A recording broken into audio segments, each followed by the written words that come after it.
Ladies and gentlemen, welcome back to another episode of Anime Ramble. Today I got for you Kaiju No.8 Chapter 54.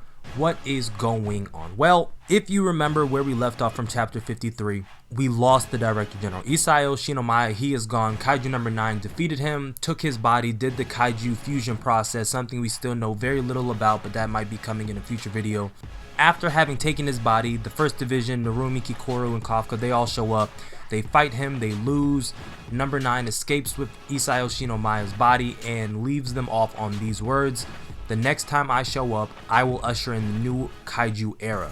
Now, where we pick up with Chapter 54, all of this debris is scattered everywhere. It landed on top of Kafka, and Kafka is emerging from the debris. And with these few panels, you see that he actually sheltered Kikoru from all of that debris material that was coming down from the buildings. And Kikoru in this moment is just lying there. She doesn't sit up, she doesn't do anything. She's just defeated, for a lack of better words, right? This all just happened. She lost her father, she's already lost her mother, and she doesn't feel as though she did anything in order to help. But from this moment, Narumi's there, he's just looking up at the sky, but Kafka is the one who says, "Don't you dare say something like that with the Director General's face." Flash forward 2 days later, we're at Isao's funeral, okay? And I think it's important to note that here is another close casket funeral that we have.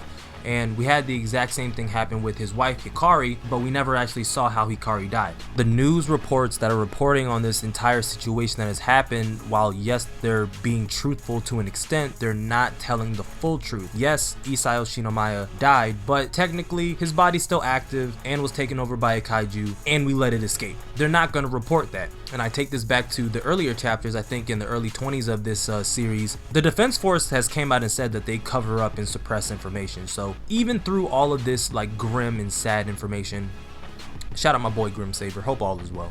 But even with all of this grim information, I still got hyped this chapter. I can't, there's no other way to explain it, because we finally got introduced to the 2nd and 4th divisions, the ones that we have been asking all of this time, where have they been for every incident that has occurred? Where is the 2nd and 4th division?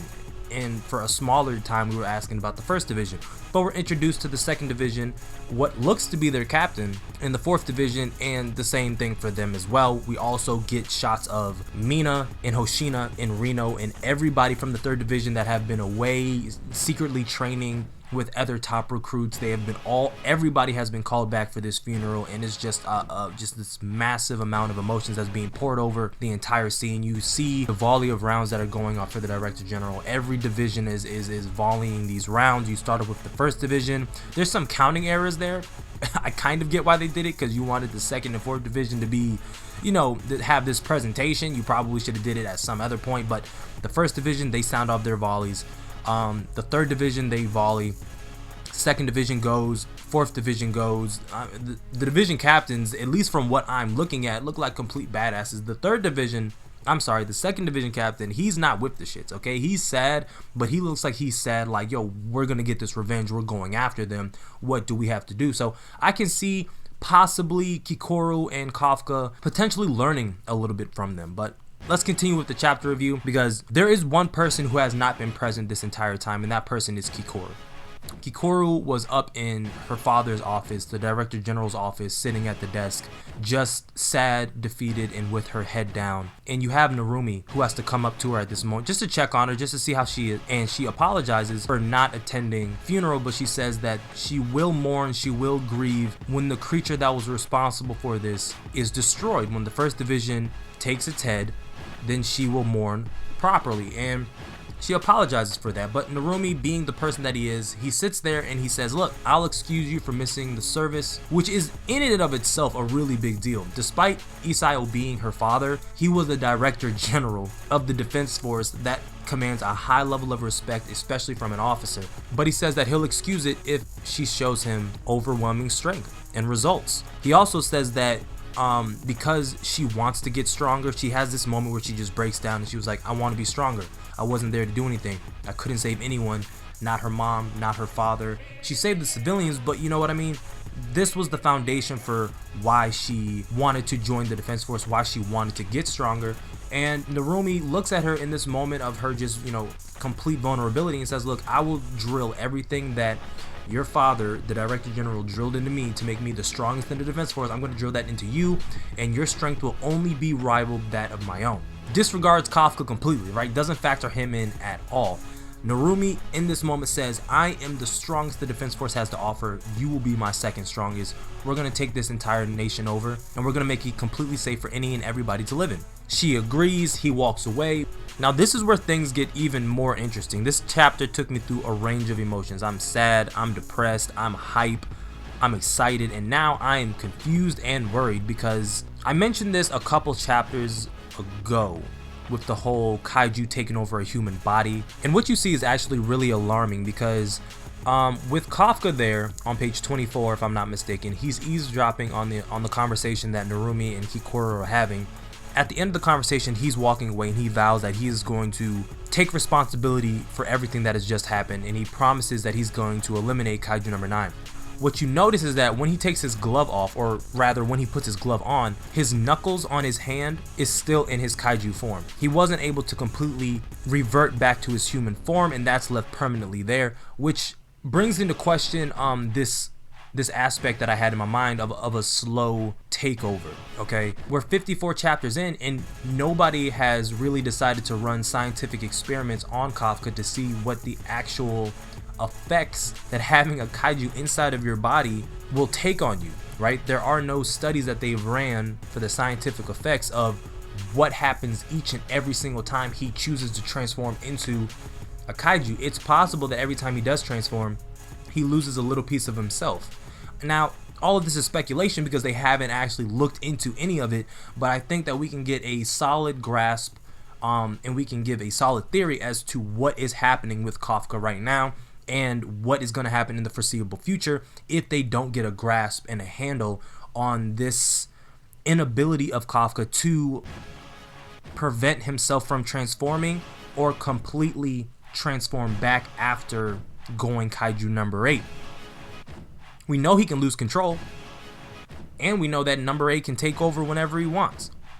We don't know that that side effect has been completely suppressed, and with the heightened emotions that he showed last chapter, because this had to be peak emotions for him throughout the entire series. Isai Oshinomiya's life was on the line. He was fighting with everything he had, pushing past and surpassing his limits.